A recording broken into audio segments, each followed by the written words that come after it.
प्रणाम, नमस्कार। बहुत स्वागत है आपका उस कार्यक्रम में जिसका नाम है हे प्रभु आनंद दाता। और इसके एक और नए एपिसोड में, यानी ये कार्यक्रम आप पहली बार देख रहे हैं, आपका बहुत स्वागत है। कुंभ पर जो प्रयागराज में बहुत अद्भुत धार्मिक समागम है, 12 वर्ष बाद होता है और 12 कुंभों का योग यानी 144 वर्षों का एक अद्भुत दिव्य संयोग इस बार बना है। और इसी पर हम एक श्रृंखला कुंभ से जुड़ी हुई और उसके आध्यात्मिक संदेश और डायमेंशंस, आयाम जो हैं, उसको लेकर हम प्रयास कर रहे हैं कि अपने विद्वान वक्ता के माध्यम से समझते चलें। अब तक के जो 2 एपिसोड रहे हैं, पहले में हमने कुंभ को समझने की कोशिश की, दूसरे में कुंभ हमसे कहता क्या है। मुक्त होने की बात है तो मुक्त होने के लिए पात्रता क्या है, अर्हता क्या है। आप माँ गंगा की शरण में जाते हैं तो आपकी पात्रता तो होनी ही चाहिए कि किस तरह की मुक्ति को हम समझें कैसे। वैराग्य कई बार एक ऐसा चोला होता है जिसको हम बड़ी तेजी में ग्रहण तो कर लेते हैं, आज के बाद ये बंद, मोबाइल सिर्फ आधे घंटे रहेगा जेब में। ये आता है जब तो बड़ी तीव्रता से, तीव्र ज्वर की तरह, बुखार की तरह आता है एकदम। आज के बाद मीठा खाना बंद, आज के बाद निंदा करना बंद, आज के बाद क्रोध करना बंद। देख लेना, अब मैं देखूंगा तक नहीं। बिल्कुल सही है। कुछ दिनों तक तो ऐसा लगता है कि घर वाले भी बहुत आंखें बड़ी बड़ी करके विस्फारित, जिसको कहा जाता है थोड़ी उच्च हिंदी में, विस्फारित नेत्रों से देखते हैं कि इतने रागी व्यक्ति को ये क्या हो गया कि ये अनुरागी होते हुए दिख रहे हैं। लेकिन वो दिख ही रहे हैं, है नहीं। और यही वजह है कि कई बार इस तरह का वैराग्य आसक्ति की तरफ आपको दुगने वेग से ले जाता है। जैसे वर्षा काल में बरसाती नदी होती है जो इस तरह उफनती है कि समुद्र का भ्रम देती है, तो आप फिर, और बहुत पीड़ा होती है मन में। अक्सर मैं लोगों से सुनता हूं कि उनका मन बहुत टूट जाता है, कहते हैं हम तो फिर पहले से ज़्यादा मीठा खाने लगे हैं, वजन और बढ़ गया है, ईश्वर को जो समय देने की बात थी अब तो वो भी कुछ नहीं हो पा रहा है। तो आखिर हम समझें कैसे, और ये घटे तो घटे कैसे। बिल्कुल सही है कि एक समर्थ गुरु तो आवश्यक है, लेकिन हमारी भाव भंगिमा, हमारी चेतना किस तरह से इसके लिए तैयार हो कि मुक्ति की तरफ अगर हम बढ़ना चाहते हैं। क्योंकि गंगा की तरफ जाना, कुंभ की तरफ जाना, ये तो बताता है कि आपके मन में या जो भी वहाँ जा रहा है वो मुक्त होना चाहता है। वो ऊब गया है बार बार क्रोध करने से, वो ऊब गया है बार बार दुखी होने से, वो ऊब गया है कि बार बार अपेक्षा करता है वो कि मेरा बच्चा आईएएस बन जाए, मेरे पास दुनिया का सबसे अधिक धन हो, मेरा घर सबसे भव्य हो। वो ऊब चुका है इन सब से, क्योंकि वो जानता है कि सबसे ज़्यादा दुख उसको जीवन में इन्हीं चीज़ों ने पहुंचाया। चलिए चलते हैं हमारे विद्वान वक्ता, भगवत गीता के अध्येता, मानस मर्मज्ञ प्रोफेसर डॉक्टर सुरेंद्र बिहारी गोस्वामी जी के समक्ष। प्रणाम कर रहा हूँ डॉक्टर साहब जी। आज आपको सुनते समय मैं एक ऐसी अद्भुत मीमांसा में लग गया मानसिक रूप से जी। और पिताश्री के आशीर्वाद से और भगवत कृपा से मुझे ऐसा लग रहा है कि आपने जितनी बात कही है उसको क्रम बना देने से हमारे जीवन में वैराग्य और वैराग्य से मुक्ति की यात्रा पूरी हो जाएगी। आपने जैसा चिंतन कहा है जी, बिल्कुल उस चिंतन को मैं क्रम में यदि रख दूं जी, और ऐसा मैं अपने मन से नहीं करूंगा, ये सारी प्रक्रियाएं उपनिषदी और वेदांत के आधार पर सहज रूप से होंगी, ऐसा मुझे भास हो रहा है। अब हम देखते हैं अपनी चर्चा में कि ये प्रक्रियाएं कहाँ तक पहुंचती है। मैं आपको सुन रहा था तो मुझे गीता जी भी ध्यान आई। गीता जी में ऐसा नहीं है, हर प्रक्रियाओं के संदर्भ में गीता ने इतना सुंदर परतें निकाली है कि जैसे युग युगांतर, अभी आप जितना आधुनिक नहीं हुए, आप तो भी रंज मात्र हैं, अल्प मात्र हैं, आपके अत्यंत आधुनिकतम स्थिति को भी समझकर गीता ने पहले से विश्लेषण निकाल के रखा है। परमात्मा गीता में कहते हैं, 3रे अध्याय में एक बहुत सुंदर बात बताते हैं कि यदि आप स्वांग करते हैं वीतराग का, आप वैराग्य का स्वांग करते हैं, ये उनके लिए जो स्वांग करते हैं, आप ध्यान रखिएगा, अभिनय करते हैं। पीला कपड़ा पहन लिया आपने, हठ योग में आ गए, ऐसा नहीं, आप क्रिया से भी कर रहे हैं, लेकिन क्रिया से हठ योग, अभी आपने बताया ना कि आज से ये नहीं, आज से वैसा नहीं, और आपने अपना चोला बना दिया। तो जो लोग ऐसा स्वांग कर कर बैठते हैं वो लोग स्वांग करने से दम को प्राप्त नहीं होते। हमारे यहाँ अष्टांग योग में यम नियम की प्रक्रिया जो है, संयम नियम दम, दम जो है इंद्रियों का निरोध है कि हम कैसे अपनी इंद्रियों को विषय से विरक्त करें। लेकिन ये हठ योग से किया हुआ दम और ये स्वांग दंभ बना देता है। वाह वाह, ये दंभ हो जाता है। ये स्वांग है उनके लिए, जो ये दिखा रहे हैं वो जानते हैं भीतर में। गीता एक बड़ी सुंदर बात कहती है, योग वशिष्ठ भी इसका समर्थन करती है, वो बहुत सुंदर बात कहती है। वो कहते हैं कि अज्ञानी तो अंधकार में जाता है, लेकिन ज्ञानी गहन अंधकार में जाता है। ज्ञानी गहन अंधकार में जाता है और अज्ञानी अंधकार में जाता है। तो यहाँ एक प्रतिप्रश्न उत्पन्न हुआ। बैठे हुए ऋषियों ने ये चिंतन छेड़ दिया वशिष्ठ जी के साथ से कि भाई ज्ञानी गहन अंधकार में कैसे चला जाता है, कैसे वो पातक का रास्ता अपना लेता है। तो उन्होंने कहा चूंकि वो जान जाता है कि विषयों के संदर्भ में क्या हमें परहेज करना है, तो वो विभिन्न प्रकार के परहेज करते हुए विषयों का भोग करने लगता है।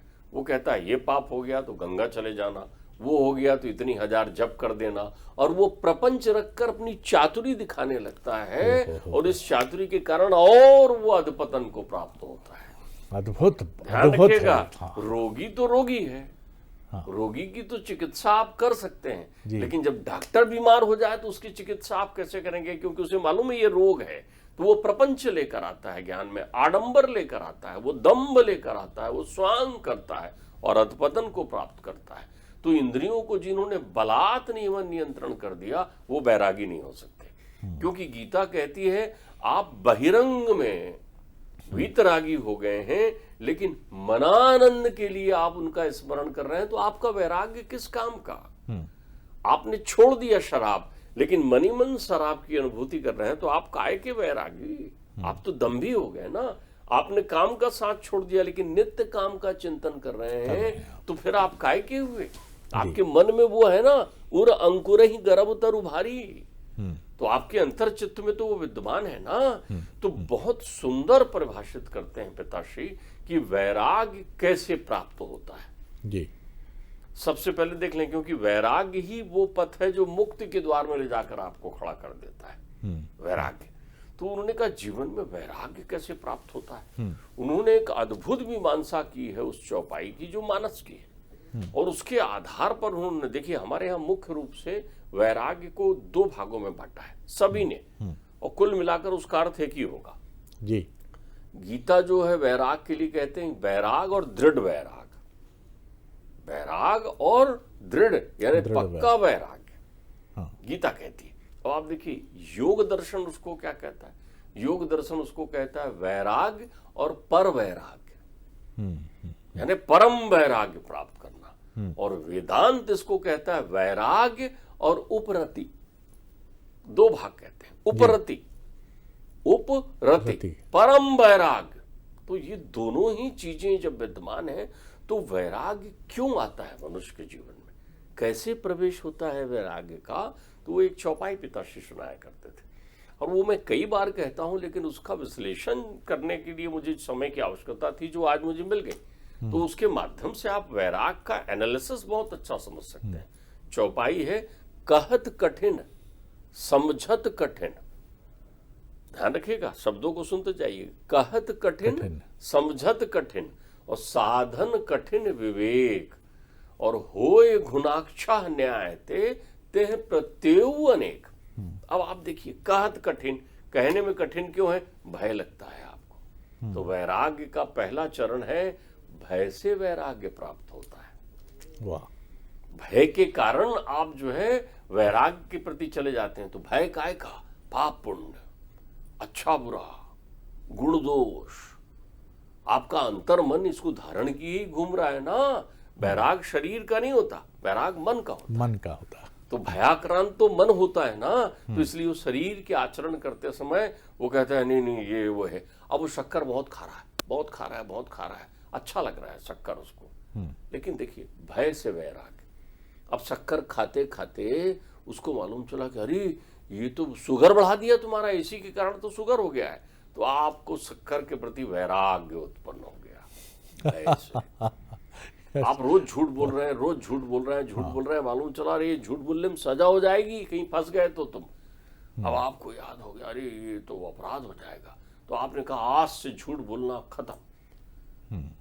आप समझ रहे हैं मेरी बात समझ को? गया। तो उसी लिए भय से वीतरागी हो जाते हैं। भय, मृत्यु का भय, श्मशान वैराग्य इसी को कहते हैं। शमशान गए, जाके देखा है मनुष्य मर जाता है, अरे बाप रे ऐसा नहीं करना है, मर जाता है, अब डर गया। तो आप उन तमाम प्रकार के कर्म करने लगे जिसमें आपका मन नहीं लगा हुआ है, लेकिन डर के कर रहे हैं। डर के कर रहे।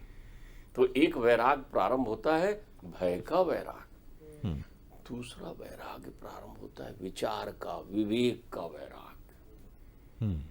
वैराग्य का आगमन जो दूसरे चरणों में होता है वो किससे होता है? विचार से, विवेक से वैराग्य होता है। आप देखते हैं ये वो खुजली हो गई, खुजला रहे थे, अच्छा मीठा लग रहा था।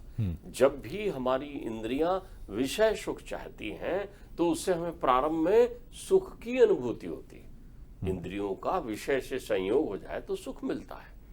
काम का सुख मिलेगा, मद्यपान का सुख मिलेगा, लोभ का सुख मिलेगा, धन का सुख मिलेगा, संबंधियों का सुख मिलेगा, सबका सुख मिल रहा है, लेकिन वो खुजली की तरह हो जाती है। जब खुजलाते खुजलाते वो मालूम चलता है वो घाव बन गया और घाव से नासूर बन गया, तो हम विचार करते हैं, हमारे में विवेक जागृत होता है। हम सोचते हैं हम कर क्या रहे हैं भाई जीवन में, ये सब संसाधन, ये विकार, ये संबंधी, ये किसी काम के नहीं है।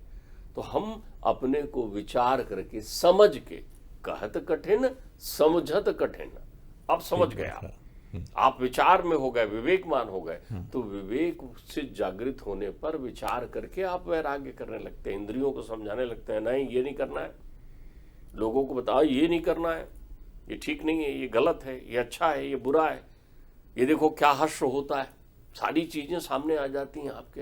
तो आप विचार से वैरागी हो जाते हैं, वैरागी। लेकिन ये स्थिर वैरागी नहीं है। आज आपके विचार हैं, कल आप कहेंगे अब जो होगा सो होगा, अब करना है तो कर लो। तो ये आप स्थिर नहीं हुए, लेकिन चल रहे हैं। भय से चले वीतराग की तरफ, विचार से चले, कहत कठिन समझत। अब साधन कठिन विवेक। अब फिर साधन से आपके अंतर चित्त में वैराग उत्पन्न हो रहा है। संसार में जितने भी प्रकार के साधन हैं, साधन का अर्थ होता है भौतिक, जितने भी भौतिकता आपके आसपास उड़ी है, और संबंधों की कुछ दिन बाद लग जाता है ये सब। देखो उसी लड़के की जिसकी प्रशंसा करते नहीं थक रहे थे, उससे आपका मन फट गया।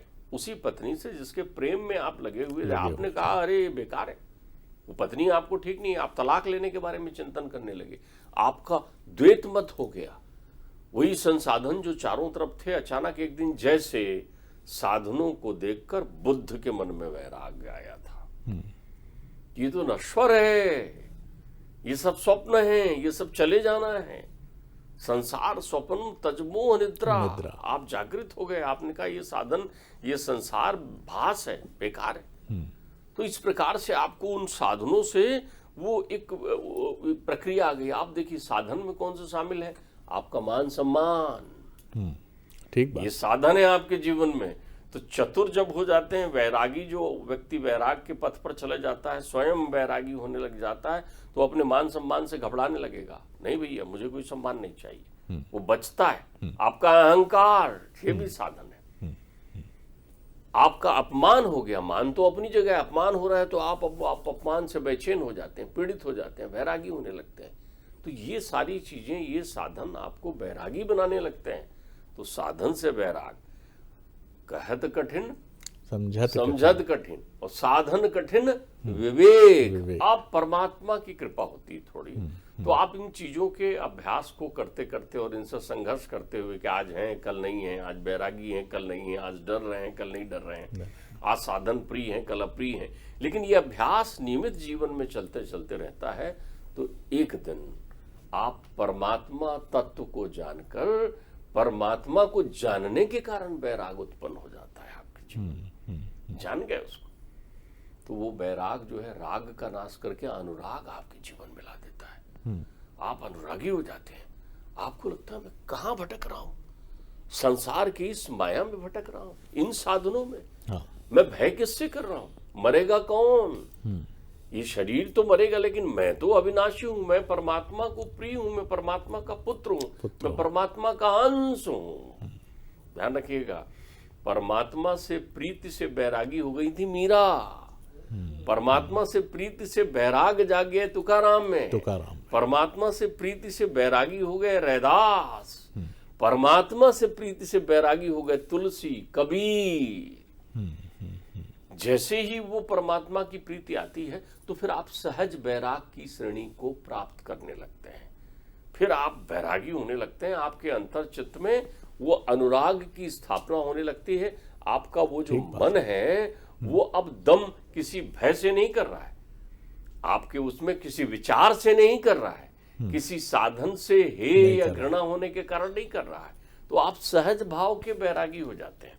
तो बैरागी हो जाते हैं। फिर कहीं ऐसा ना हो फिर आपके जीवन में परमात्मा से प्रीति के बाद भी, ध्यान रखिएगा, सावधान रहिए अपने अंतर्चित्त में, तहीं प्रत्यय अनेक।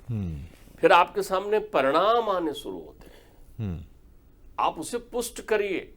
यदि आप देखिए, एक बात ध्यान रखिए, दर्पण में कचड़ा जम जाए तो एक कपड़े से आप साफ कर सकते हैं, रुई के फोहे से भी आप साफ कर सकते हैं।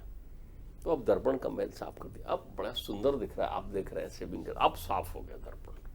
किसी शुष्क कपड़े से, किसी कोमल कपड़े से दर्पण को साफ कर देते हैं ना, दर्पण साफ हो गया ना। तो अब आपका साधन वो शुष्क कपड़ा परमात्मा से प्रीति है। मन रूपी दर्पण आप साफ कर रहे हैं जिसमें विषयों का मैल हट रहा है आपके पास से। जी वाह। आप इस तथ्य को समझिए, जब विषयों का मैल हट गया, लेकिन अगर उसमें एक आध खरोंच रह जाए, एक आध कचड़ा, जैसे चश्मा में एक आध कचड़ा रह जाता है तो एक अजीब सी घुटन बनी रहती है। वो घुटन के लिए परिणाम आपके सामने रहते हैं जो आपको पुष्ट करते हैं। योग वशिष्ठ बहुत सुंदर व्याख्या करता है इन प्रक्रियाओं की। योग सूत्र और वेदांत बहुत सुंदर व्याख्या करता है कि परिणाम कौन सा ध्यान रखें। आप ध्यान रखिए, परिणाम का भय रखिए अपने पास। आप जीवन में देख लेते हैं, देखो इसने ऐसा किया तो ये हो गया, देखो इसने वो किया तो ये हो गया। परिणाम का आपके जीवन में ध्यान रहता है ना। फिर राग का दुख आप देखते हैं। जिन संबंधियों से आपके संबंध, आप देखिए राग कितना प्रताड़ित करता है आपको। ऐसा थोड़ी है आप धन कमा लिए, आप आगे बढ़ गए और बढ़ने के बाद आप कहते हैं नहीं लेकिन ये मोहनलाल तो ज्यादा धन कमा के रह गया ना। तो आप धन कमा के भी सुखी नहीं रहे, जबकि आप समझिए दूसरे लोग कितने सुखी हैं जिनके पास धन नहीं। तो ये भी तो परिणाम का दुख आप भोग रहे हैं ना, राग का दुख। फिर आप संस्कारों का दुख भोगना शुरू करते हैं। मत बनिए वैरागी, आप मत आए वीतराग, बस परमात्मा का ध्यान करते रहिए। ये सीढ़ी मिलते रहेगी आपको, चढ़ते रहिए। फिर संस्कार का दुख आएगा आपके जीवन में। तो संस्कार का दुख क्या होता है आप समझिए। संस्कार यानी होते हैं वो प्रक्रियाएं जो आपके जीवन से बीत गई हैं, उनको याद करते हैं। जन्म जन्मांतर की प्रक्रियाओं में मैं कितना सुंदर दिखता था, क्यों, मैंने एक बार कितना पैसा कमाया था, क्यों, ये अपना राजा कितना बढ़िया लड़का था, हष्ट पुष्ट, आज बीमार पड़ गया, क्यों, मेरी कितनी प्रतिष्ठा थी, मैं उस पद पर था, क्यों। इसको सोचने लगते हैं, अतीत का चिंतन। तो निकलता क्या है, दुख। ये संस्कार का दुख है। और जीवन में सबसे बड़ा छुपा हुआ दुख तो शरद जी हर पल आपके साथ रहता है, और वो रहता है गुण विक्षेप का दुख। प्रत्यय अनेक, मैं बता रहा हूं कितने प्रत्यय होते जाएंगे गुणाक्षर होने के लिए, गुणाक्षर न्याय के लिए। तो आप देखिए वो गुण विक्षेप तो हर मनुष्य झेलता है अपनी प्रक्रियाओं में। हर मनुष्य, एक मनुष्य ने संकल्प लिया है, वो सदाचारी है, कभी झूठ नहीं बोलता। वो गुण विक्षेप जिससे धर्मनिष्ठ युधिष्ठिर भी नहीं बचे थे, बच पाए। जब उनसे कहा था कह दो अस्वस्थामा मर गया, कह दो, अब वो संघर्ष कर रहे हैं, कहूं न कहूं, धर्म है अधर्म है, ठीक होगा नहीं होगा। जब आप किसी को ठग रहे होते हैं ना कि चलो उसको बेवकूफ बना देते हैं और इससे पैसा ले लेते हैं, तब आपके अंदर ये गुण विक्षेप चल रहा होता। लेकिन मैं क्यों ठगूं, अरे एक बार ठगना है, क्या होता है, ठगने से कोई फर्क नहीं पड़ता। आप जो ये द्वैत और अंतर्द्वंद में रहते हैं इसको गुण विक्षेप कहते हैं। रजोगुण कहता है कर ले ऐसा, तमोगुण कहता है कर ले ऐसा, लेकिन सतोगुण आपको रोकता है आप ऐसा मत करो। जुआ खेल रहा है लड़का घर में, ताश का पत्ता खेल रहा है मित्रों के साथ बैठ के, शराब के नशे में मस्त है युवा, और खेल क्या रहा है, जुआ। और तभी माँ का फोन आता है, अरे बेटा रिश्तेदार आ रहे हैं तेरी बहन को देखने के लिए, तू आ जाना, तू सामान लेने गया था, क्या हुआ। आप देखिए उसका अंतर्मन, गुण विक्षेप का कितना सुंदर उदाहरण। मन कह रहा है उठ भाई, बहन को देखने लड़के वाले आ रहे हैं, और जो सेब लाने के लिए पैसा दिए थे वो तो मैं जुआ में लगा के बैठ गया हूं, अब क्या होगा वहां जब रिश्तेदार आएंगे। लेकिन इधर एक अपनी प्रक्रिया करी, नहीं इस चाली के बाद जीत जाऊंगा। तो ये जो वेदनाएं हैं, ये जो तकलीफ है, बहुत सुंदर, ये तकलीफ और वेदना आपको गुण विक्षेप का दुख देती है। तेहि प्रत्यय अनेक, बार बार ये जीवन में आती हैं, तब फिर वो आपको सहज बना देती है। और जब आप बिल्कुल सहज बन जाते हैं तो मन के जितने विकार हैं आपके उस दर्पण में बिल्कुल साफ हो जाते हैं, क्रिस्टल क्लियर। तो फिर मन में आपको अपना वो स्वरूप दिखता है जिसमें एक सुंदर लहर उठती है, वो लहर वैराग्य की है। और जब उस लहर की अनुभूति कर लेते हैं तो आप घर में रहते हुए मुक्त हो जाते हैं। और डॉक्टर साहब, मैं तो बहुत अज्ञानी हूँ, लेकिन मैं जब भी वैराग्य की संकल्पना को संपूर्णता में किसी व्यक्तित्व में देखता हूँ, महामना व्यक्तित्व में देखता हूँ, तो हनुमान जी स्मरण आते हैं। वैराग्य है, गहन वैराग्य है, समर्पण है अपने इष्ट के प्रति, लेकिन चंचलता भी है उसमें, विवेकशीलता भी है।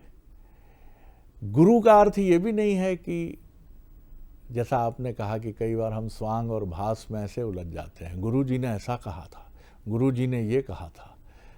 हनुमान जी जानते हैं कि उनके गुरु या उनके प्रिय, उनके प्रियतम ईश्वर वो क्या सोचते हैं, वो क्या समझते हैं। हालांकि वो एक दिव्य अवस्था है, लेकिन वैराग्य को प्राप्त होना मुझे लगता है कि यही सबसे महत्वपूर्ण चीज़ है। इतना सब कुछ अर्जित करने के बाद अगर हनुमान जी कहते हैं कि मेरा तो सुबह कोई नाम ले ले तो आहार ना मिले उसको, ये कहने के लिए कितना कितना बड़ा हृदय चाहिए। और इतने सहज रूप से आपके लंका जला के आके फिर आप घुमा रहे, भूख लग रही है, कहीं से केले और फल मिल जाते प्रभु की कृपा से, तो लोग उसी में उलझे, अरे रावण को सोने की लंका जला है हनुमान, अद्भुत कर दिया। लेकिन हनुमान को याद नहीं है उन्होंने क्या किया। वो तो कहते थे प्रभु की कृपा है, ये अकिंचन कहाँ है। वो किसके लिए? जो सूर्य को किसी फल की भांति लीलने के लिए उद्यत थे। वैराग्य तो ये है, और इसी पर हम आगे और चर्चा करेंगे, समय की सीमा है, नहीं तो इसको और बढ़ाते हुए। फिर भी मैं देख रहा हूँ डॉक्टर साहब कुछ कहना चाहते हैं। जी देखिए, इसमें बहुत अच्छा उदाहरण, जी, हनुमान लला को किसी भी उपमा में शामिल करने से कोई अर्थ नहीं होगा। ना वो वैरागी हैं, ना वो वितरागी हैं, ना वो ब्रह्मचारी की उपमा में उनको रखिए, क्योंकि हनुमान जी तो जो है वो उनका व्यक्तित्व इस स्वरूप में है कि वो तो परमात्मा के सत्यम रूपात सत्य के साथ ही हैं, उन्हीं के स्वरूप हैं। तो उनसे प्रेरणा हम लेते हैं। हनुमान लला जहाँ गए हैं, जिनके स्पर्श से हुआ है, वैसे बैरागी देखिए जिनको आज चाहिए जिस युग में, विभीषण से बड़ा बैरागी नहीं है। सही कह रहे हैं आप देखिए, उनको भय भी है, उससे मुक्त होते हैं, भय से मुक्त हो गए अपनी जगह के। होंगे रावण दशहरा मारेंगे तो मार ले मुझे, आप ध्यान रखिएगा। वो भय से मुक्त हो गए, भय से मुक्त होने के बाद विचार कर लिया उन्होंने, विचार से मुक्त हो गए। साधन कितनी सारी प्रक्रियाएं उनके जीवन में थी, और परिणाम का भी उन्होंने त्याग कर दिया और केवल समर्पण भाव लेके निर्मल मन लेकर आए। तो वो वितरागी वैरागी होकर ऐसे मुक्त हुए कि वो आज अजर अमर अनादि हो गए। वैराग्य के अनेक उदाहरण आपको मानस में मिलेंगे। भरत से बड़ा वैरागी कौन होगा जो भाई की खड़ाऊ रखकर शासन संचालन करे। लेकिन इनमें कोई भी दुख से मुक्त नहीं दिखता हनुमान के अलावा। हनुमान निराशावादी कभी नहीं होते। हनुमान जब देखते हैं कि युद्ध भूमि में नागपाश में आबद्ध हैं उनके दोनों इष्ट, तब भी वो कहते हैं कोई तो रास्ता होगा, पूछिए ना किसी से कहाँ मिलता है इसका उपचार। और जब लक्ष्मण जी को शक्ति लगती है तब भी लोगों ने कितना, खुद राम अश्रुपात रुक नहीं रहा, लेकिन हनुमान पूछ रहे हैं कौन, सुषेण को लेकर आना है, ले आते हैं, हिमालय से संजीवनी लानी है, ले आते हैं। तो वैराग्य अदम्य आशावाद का भी नाम है, क्योंकि जिसको अपने इष्ट पर विश्वास है, भले ही उसका इष्ट जमीन पर पड़ा है, खुद राम धराशायी है, लेकिन हनुमान के मन में निराशा नहीं है। प्रभु की लीला है ये, तो प्रभु लीला दिखा रहे हैं। मुझे तो मालूम है ये विश्वास क्या आपके हमारे मन में है, जो जरा सी ट्रेन छूट जाए, जरा सा प्लेन छूट जाए, जरा सा कोई घोड़ा, अरे आज का दिन ही ठीक नहीं है। ये बच्चा मेरा सुनता ही नहीं था, मैंने कहा था ट्रैफिक जाम बेंगलुरु में होगा, और भाई साहब इतना बड़ा तिलक लगाए हुए हैं, चंदन लगाए हुए हैं, सब कुछ ज्ञान से भर सराबोर हैं, लेकिन ये नहीं है संपूर्णता। संपूर्णता के अनेक प्रतिमान हैं, जैसा डॉक्टर साहब ने कहा। हनुमान जी तो एक सर्वांग सम ईश्वरत्व के ही प्रतिनिधि हैं, लेकिन वैराग्य हो तो ऐसा ही हो। अगले एपिसोड में एक और कुंभ गाथा को लेकर उपस्थित होंगे। प्रणाम।